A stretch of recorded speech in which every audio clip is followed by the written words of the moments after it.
This is WOMM LP operating out of Bellington, Vermont, 105.9 The Radiator. Good evening, it is the Rocket Shop.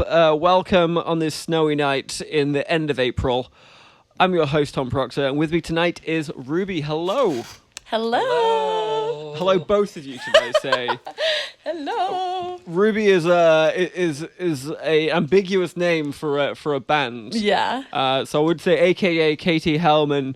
Hellman, sorry. Hellman. No, you got it. Hellman. And Steve Lebele? Yeah. Or Steven? Either way. Either way. Well, good evening, guys. Thank you so much for coming in. Thank you. Yeah, thanks. Really appreciate you making your way into the studio this evening. I'm really looking forward to listening to you. Been jamming out to your records all afternoon. So we always like kicking it off with a song. So what have you got for us? Yeah, we're going to play Cascades, which is off our LP we just put out. And are we good to just send it? Send it! 2, 3.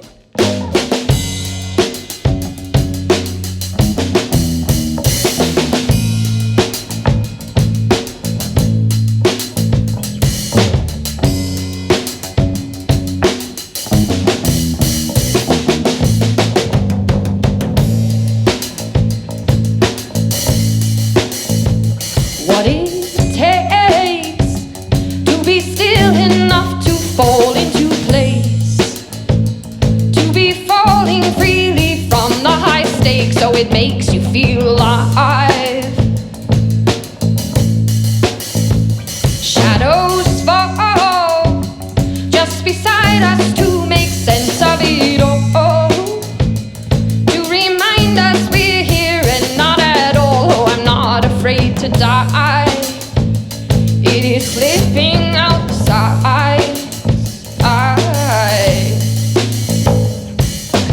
We're away, just in time to find myself wide awake and underground.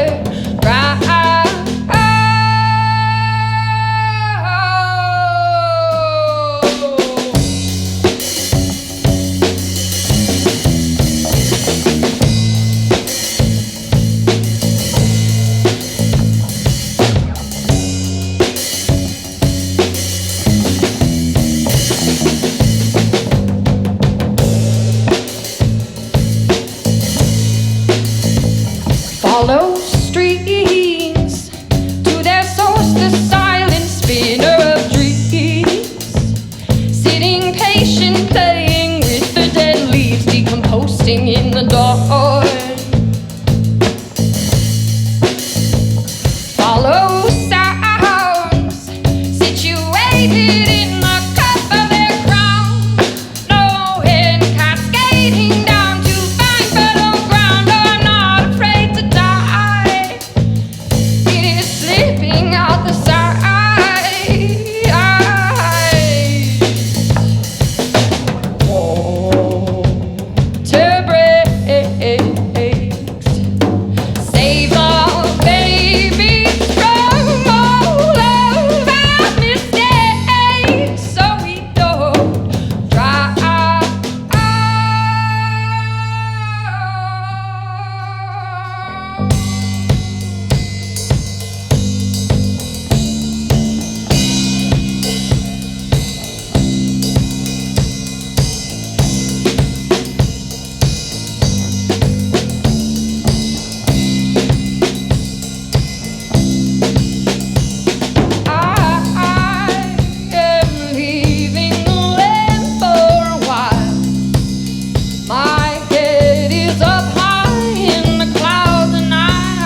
right, Ruby there with Cascades. And so that song off the new LP, we're calling it an LP or an album? I think it's an album. I don't Okay. actually know the difference. I don't know the difference, so. This could be like the debate between a fiddle and a violin. The Okay, two things cool. might just actually be the same thing. Yeah, awesome.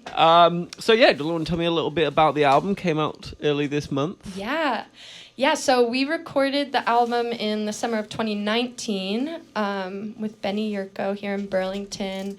And I'd written the songs within the 2 years prior. And so it feels kind of like they're very old now, relatively, but, and I think there was I had a lot of trepidation kind of throughout from the fall of 2019, just kind of in anticipation. I'm putting this album out. I don't know. This is such a weird time. And this whole last year, just kind of uncertainty of do I still even resonate with this music and I think, and I listened to it so much then, and then I kind of stopped for a bit and came back to it. And I'm feeling super proud of it. I feel like it's this encapsulated, trippy little world. You kind of enter and you're just whoa, kind of like a dreamscape. You don't really know where the songs are going to go. And I think my songwriting at that time a few years ago was very kind of the songs have a lot of distinct different parts to them and kind of move around and keep you on the edge of your seat. So yeah, it's definitely sort of an exploration. All of the music is an exploration or kind of comes from these big sort of existential questions. And they provide a bit of a release. As soon as something crystallizes, it's oh, okay, there it is. And for 2 weeks, I'm I have it, I found the key. And then it evolves, so yeah. So wrote it in 2019, released it this April. Mm-hmm. Why was there such a large gap between those two things? I think part of it was my own just anxiety around emailing, going on my email, just doing computer stuff. This is the story of my life. So I was just kind of avoiding pushing it even more. But we were working with some friends of Benny's who are in New York City who were really generous with their time and energy and did it for us for a relatively low price. And so because of that, we were kind of we weren't I don't know, they just needed to kind of prioritize, especially in this pretty tricky financial time, those projects that were more higher paying. So I kept kind of being hello, hi, how are we doing? And yeah, I mean, I wouldn't have wanted anybody else to work on it. I think Benny and Ariel, who are friends, kind of got into this world together and were able to kind of really pull out this very psychedelic sort of warped feel that I don't know. Yeah, I feel they both challenged us to kind of push beyond what we maybe thought we were going to do. And then it's just getting Steve in the synth. Put Steve at the synth, get Steve at the synth. Then Steve was just improvising these wild parts. It was really fun. So a lot of it was improvisational. We went into the studio with the drums and the guitar and the vocals and not all the guitar parts. And then all of the synth and then all of the additional guitar parts and all of the harmonies were written in the studio. So when was it that you went in the studio? That was in July of 2019. Okay. Yeah. So this is a purely pre-COVID, end of Trump era kind of, not quite end of Trump era, We almost still had middle a of bit Trump to era, go. middle of Trump era kind of album. In terms of because I know Julius Caesar was pretty political, or he's had political overtones. I know that you used to work for Bernie. Mm-hmm. So I imagine that there's elements of that on this album. With so much that's gone on since when you wrote it and when you recorded it, how does that feel listening back to it and listening to those kind of what you're speaking to in those tracks? Well, I think what's so fun is I'll listen back after not listening for a while. I'll listen back to these songs and maybe there's a little pot involved, and I'll be whoa, okay, totally. I can have more clarity after a bit of time, kind of about the songs than in the moment. So yeah, they definitely still really deeply resonate. I think it's just this like, I think where Julius Caesar was maybe more like a little explicitly political, like I think I've been on more of like an inner, I was much more like active in the community in this outward way, like in politics and stuff for a few years there. And I think I've like shifted gears a bit and I'm trying to do a lot of like internal healing. And so I think a lot of my more recent music like reflects that journey, but it's all, I mean, it's all the same journey. So there's definitely like similar themes that come up, but I definitely, yeah, I relate to these songs more so maybe now, like hearing them back and sort of being like, oh, okay, like that still rings true for me. So that must be kind of like one of these undercurrents of life. Well, I'd love to hear another song from the album. So, Awesome. what have you got for us? So we were gonna actually play some new songs. Oh, Is that okay? That's brilliant. Yeah, bring it on. I would Okay, love to hear some awesome. new stuff. Yeah, I'm just gonna switch it up.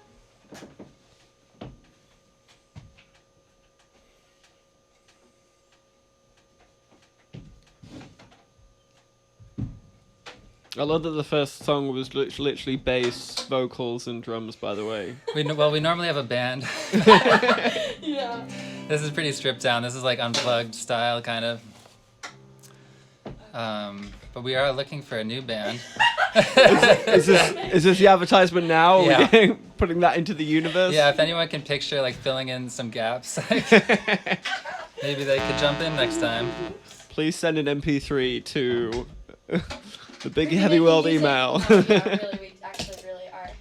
To our Instagram, maybe? To our Instagram. Okay, let's just make sure we're doing all right here.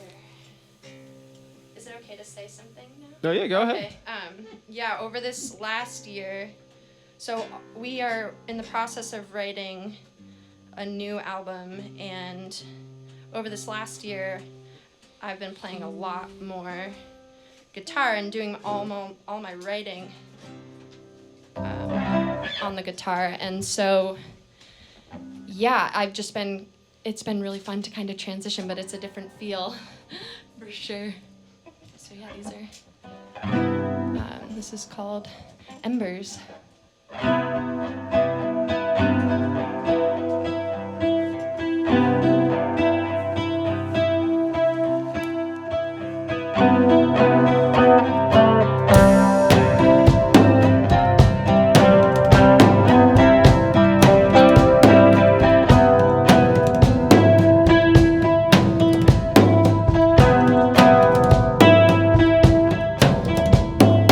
Even though the fire's growing tired, I still believe.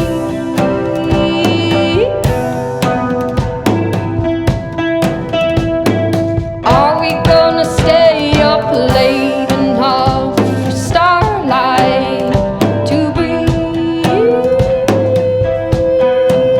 And if we're gonna bring a map to climb over and see the back seas full of embers now.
Embers by Ruby. I love that song. It's so good.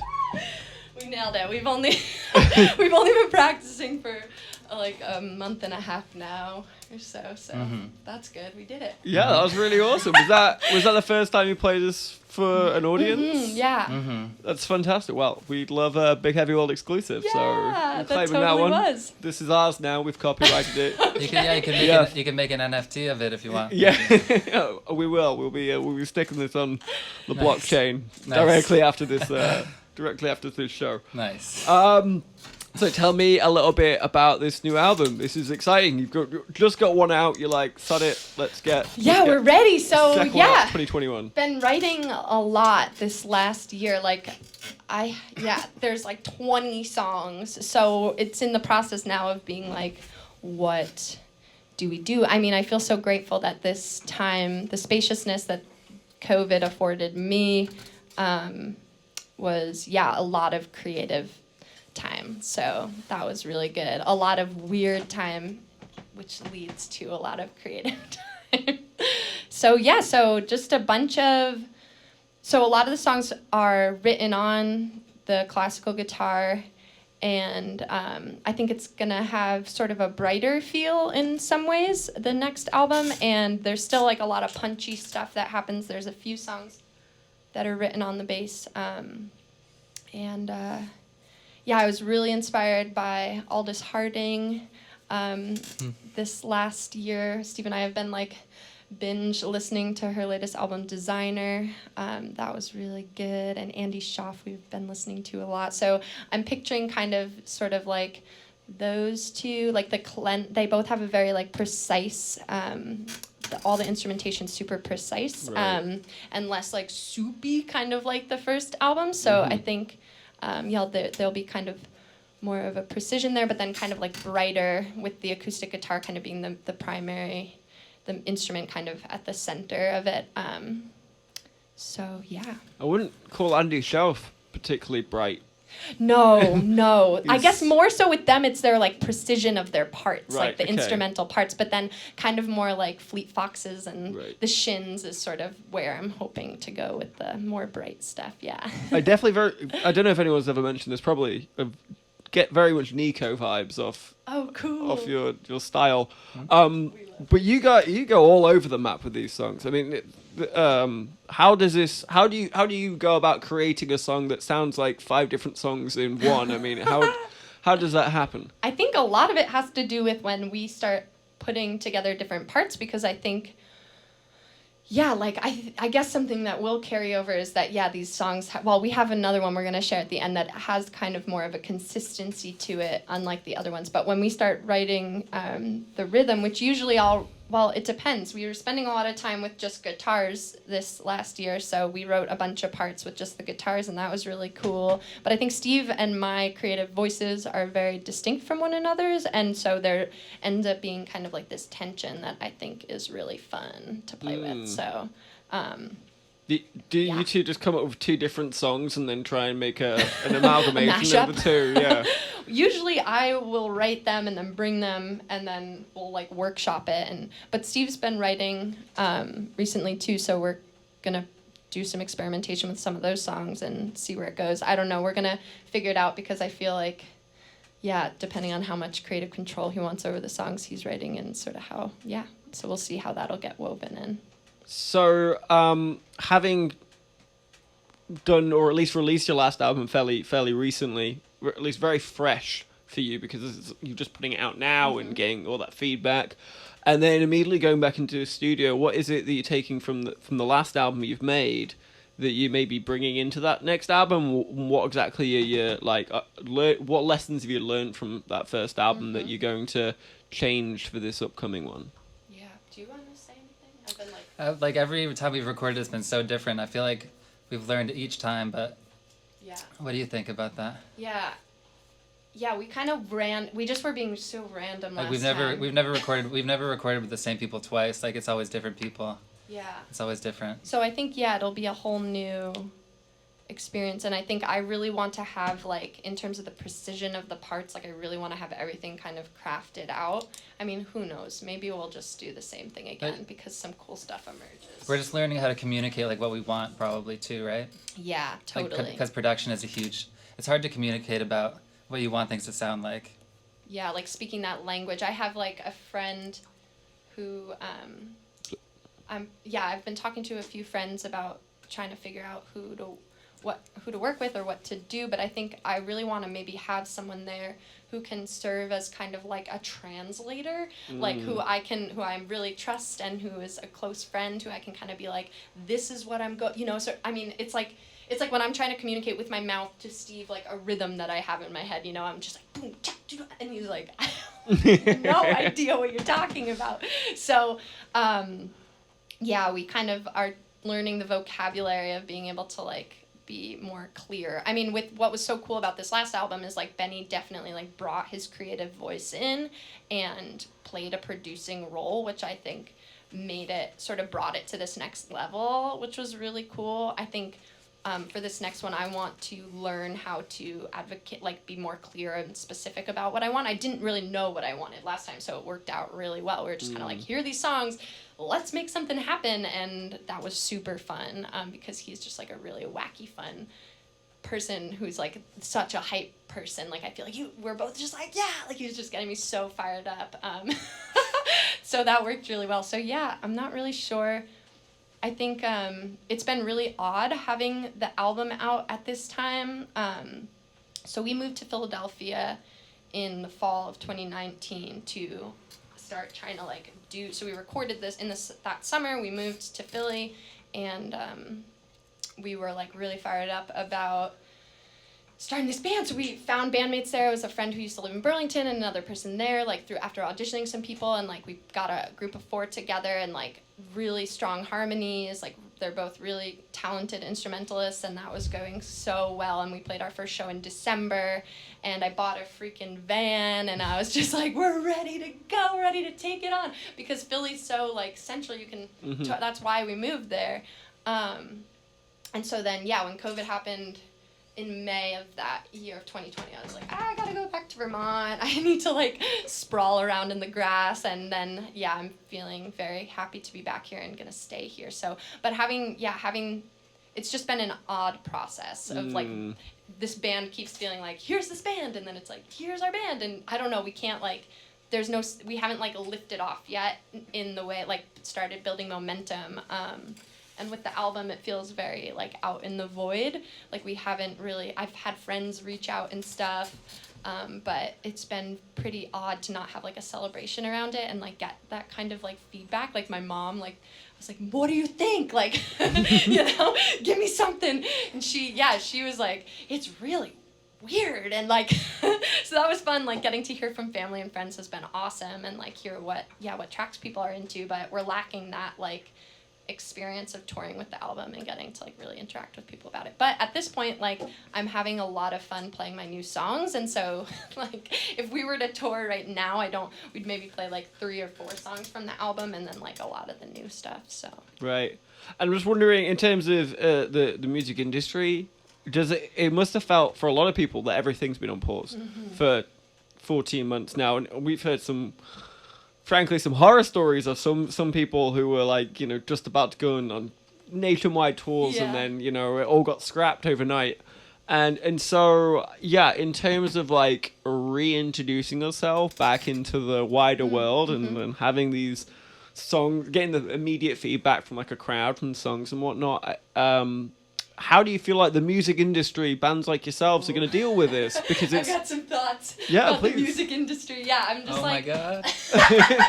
Well, I feel like when I was in Philly, I was sort of like in this place of like, okay, we have to like play the game. Like I sort of resigned to being like, all right, guess we're going to like play the game of capitalism to like be a band. And there was a definite, and has been throughout Julius Caesar, a tension between those kinds of like expectations and the pressures and like the competition, and just like, who am I trying to appease right now? Like, who am I playing to? What am I trying? Who's like affection? Like, having these like characters in my head of like, I have to like impress this person, and like, so there was a definite tension there, but I was like, all right, guess that's what we're gonna do. And I feel like at this point I'm not interested in doing that at all, and I'm actually really interested in talking with other musicians about like, what are we gonna create out of this time, because I don't want to play the game. I think I'm trying to set my life up so my income is not going to be my music, so I don't have to do that,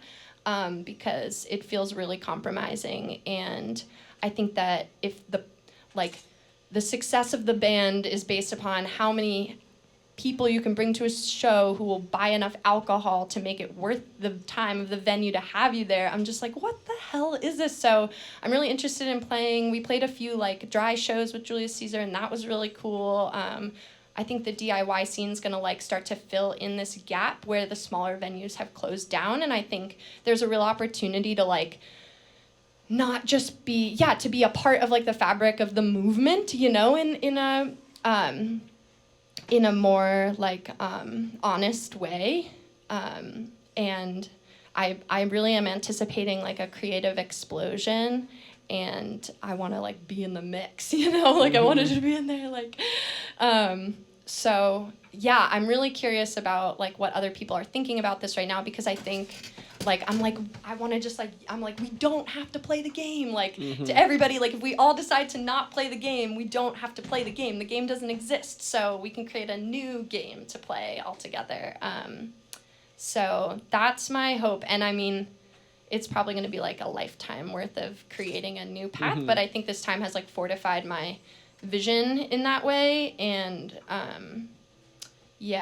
like we might have to sacrifice some green room. Buffets.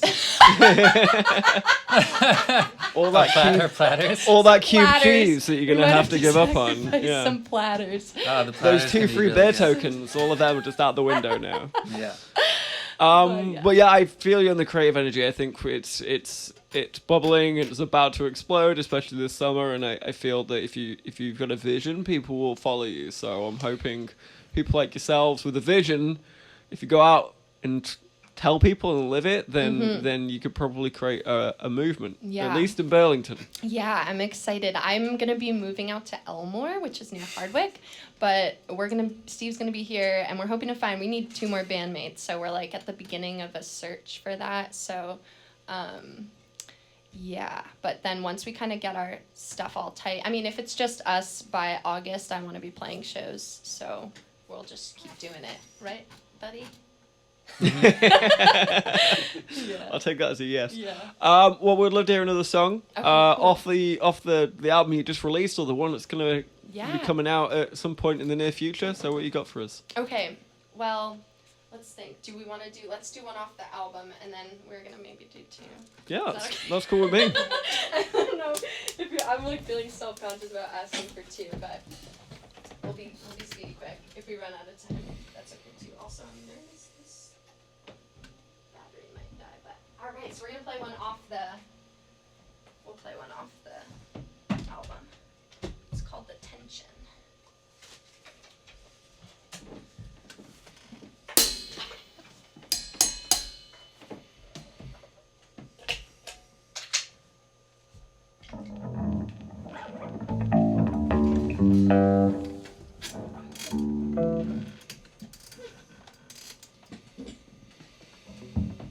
Ready? Mm-hmm.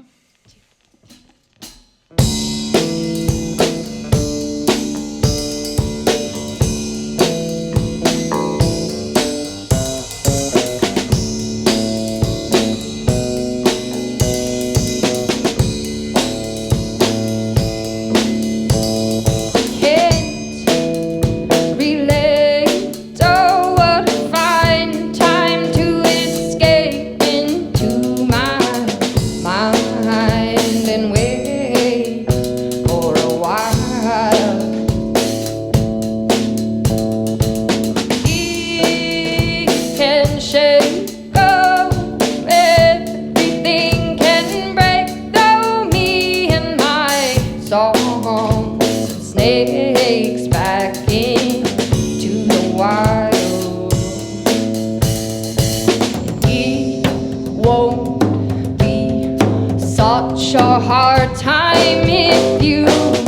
All right, the tension there by Ruby. Do you want to tell me a little bit about that track? So why the tension? What's I think it was all from the time, it was kind of near the time of transitioning when we were planning to move to Philly, and just like, just some angst and uncertainty, and like, like I feel almost that a similar feeling these days. It's like pretty gritty. Like, these people were outside next to my house sawing a tree down today, and I was like, oh, like that's the vibe right now. Like, there's this like these grating kind of feeling of like stretching out into something new. So yeah, a little bit of, I feel like the rage kind of helps go over the fear sometimes. It's just like power through it. Does that make sense? Mm-hmm. Stevie, you talked about that before. Are you like, this is new to you as well? You're like, I can see that now. Yeah, it makes sense. I don't know. I don't get too involved with words usually. I'm not too good with words. You're a rhythm guy. Yeah. And a comedian. I don't pay much attention to the words really. I see. I'm always like, do you know? I'm like, we're playing the tension. He's like, which one is that? I'm like, what? Like, we've been playing this for literally like 2 years now. But how does that one go again? Yeah. And I found that pretty amazing, considering that it seems like, I mean, I'm not a drummer. It seems like a very complicated song to play. All these songs seem very complicated to play on drums. I guess just like once you get on the track at the beginning, you just it's just like muscle memory after a few seconds. But like, we're kind of in trouble if I'm supposed to start at the same time as her, then sometimes I get in trouble, but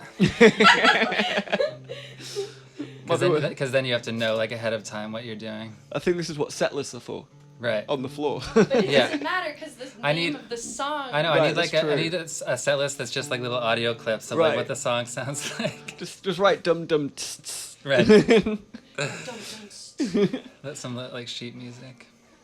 Well, before I let you play your last song, I do want to talk a little bit about this album and what you're doing to promote it, and if you got any gigs coming up, because I know you're two band members short right now, but this has been excellent, and I feel like you'd be denying a lot of people if you didn't perform this in front of a crowd bigger than the 8 people we have in this room.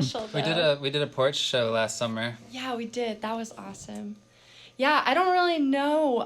We have, like, I'm thinking August. I'm trying to, like, set our sights on August, but I really appreciate you saying that. I think I'm having, just, like, some uncertainty, and, like, I mean, this is where, like, the pressure, these, like, pressures, outside pressures of being, like, you have to have this, like, polished, clean, full band, like, in my soul, I'm like, awesome, we're ready to go. And then in like the ego side, it's like, oh, but this isn't, So I'm trying to like find a balance between those, and it feels really vulnerable. I'm sure a lot of performers are going to be feeling like really vulnerable. Like, I think we're like, oh, it's going to be this like awesome, smooth transition, but I think it's going to be really hard and kind of scary and awkward and emotional, like, especially, it's going to be really emotional for me. But I think, the transition. So we're going to play some shows in August. We have nothing concrete lined up. Something in New Hampshire on the 31st of August. Because I sent a bunch of emails out over the summer trying to kind of like just gauge, or like, not the summer, over like February, trying to like gauge, are people going to be having shows, or what's the vibe? And like a lot of people, more like friends sort of who we'd met along the East Coast, because I think if we play here, we'd be able to set something up on a porch or with some friends more easily than somewhere out of town. But people were very like uncertain then, so I'm not sure kind of what's coming together now. Yeah. But we're not really doing much to promote the album, because again, the email, like, I just like can't look at my computer. I'm just like, like, or social media. It's really hard. It's causing me like, because I have some friends who are like really like, you gotta do more with this. You gotta like push this out more, and I'm just like, I literally cannot do it. So like, if I could find, again, a new plug, social media, but we could pay someone to like find us playlists or like, this kind of thing, I just like can't I'm having a really hard time like with that stuff, getting motivated to do it, and then like feeling like in my integrity while I'm like trying to do it. Yeah, and that's totally understandable. Even if it's just port shows, please do something over the summer. I would love to see that. I did see that also you've got an incredibly made music video out there.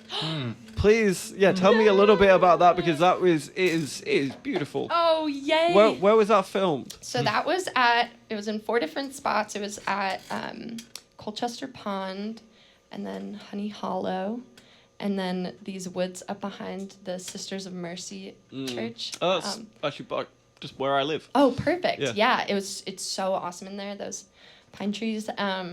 And then at what's called Trash Mountain, which I don't know if people call it that, but it's like going down on Manhattan Drive. There's like a connect bike path that goes down to the Beltway that goes to Ethan Allen. So it's like that big hill there. And we did it all in one day. We shot the whole thing in one day. It was crazy. Me and my friend Macaulay.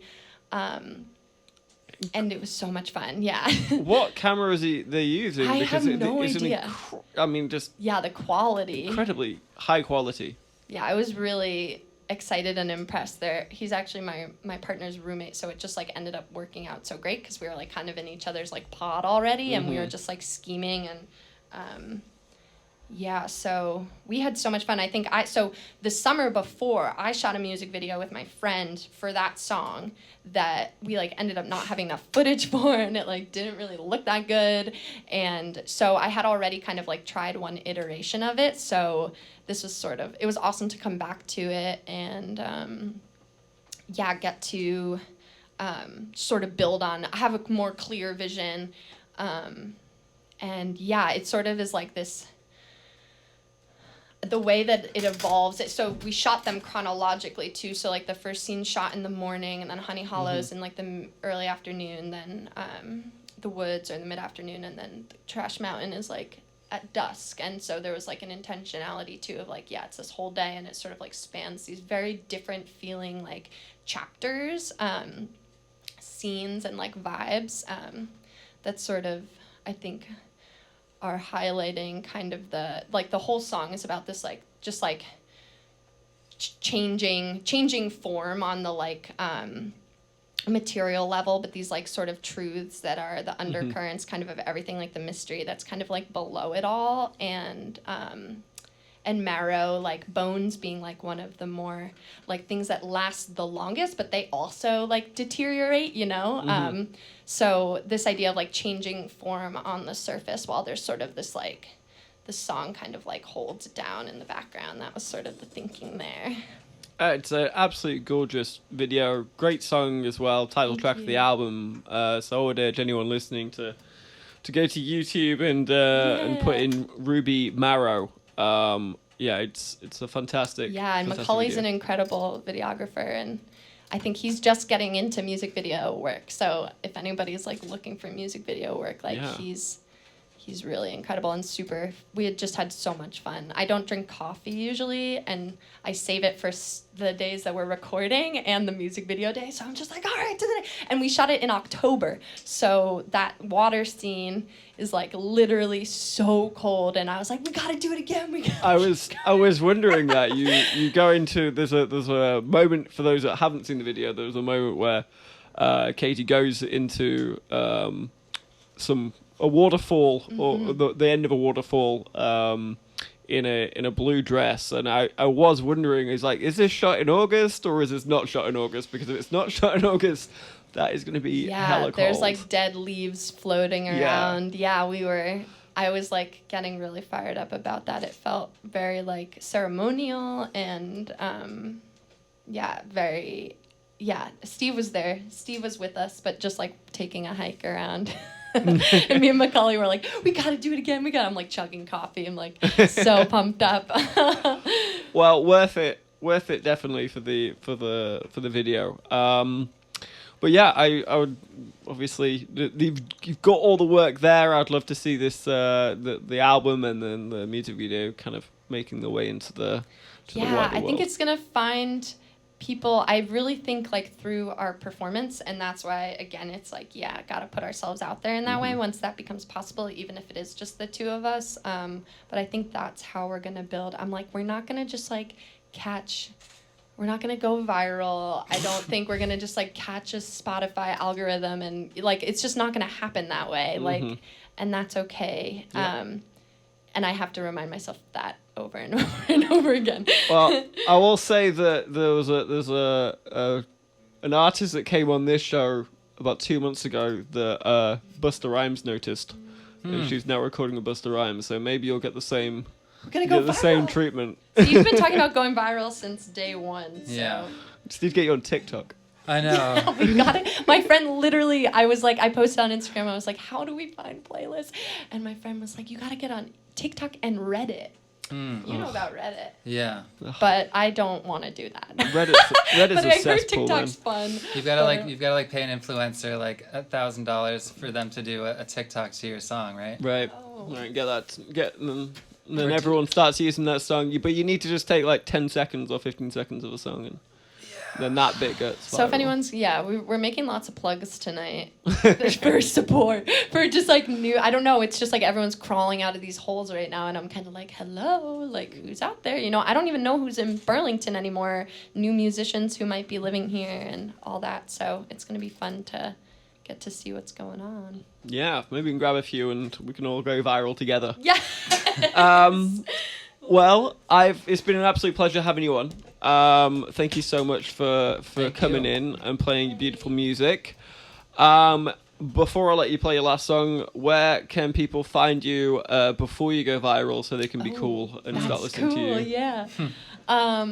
So yeah, we're on Spotify and Bandcamp and SoundCloud, Apple Music, iTunes. There's turns out like 9 bands named Ruby, so that wasn't like the most strategic choice. So if you look up Ruby Marrow or Ruby Rapture, any of the singles from the album, then you can find it. And then we're on Instagram at Ruby Making Music. We're on Facebook.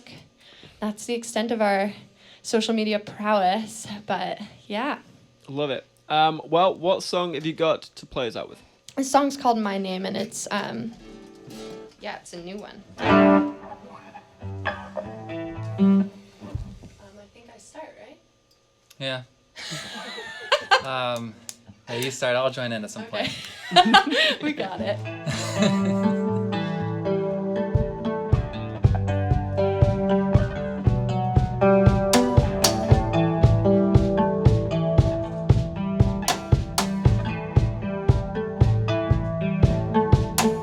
We grow into the unknown, remembering always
everything always.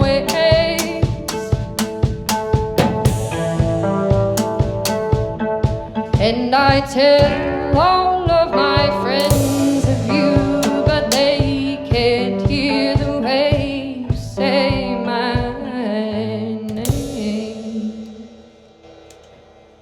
All right, Ruby, thank you guys so much for coming Thank you in. for having us. Thank you. This has been amazing. I can't wait to see you on a porch somewhere in Burlington this summer. Only porches. Only porches. Well, tune in next week. We're going to have Global Stutter come in. But for now, that is everything. This has been 105.9, The Radiator, The Rocket Shop. I have been your host, Tom Proctor, and good night. That's how you do it.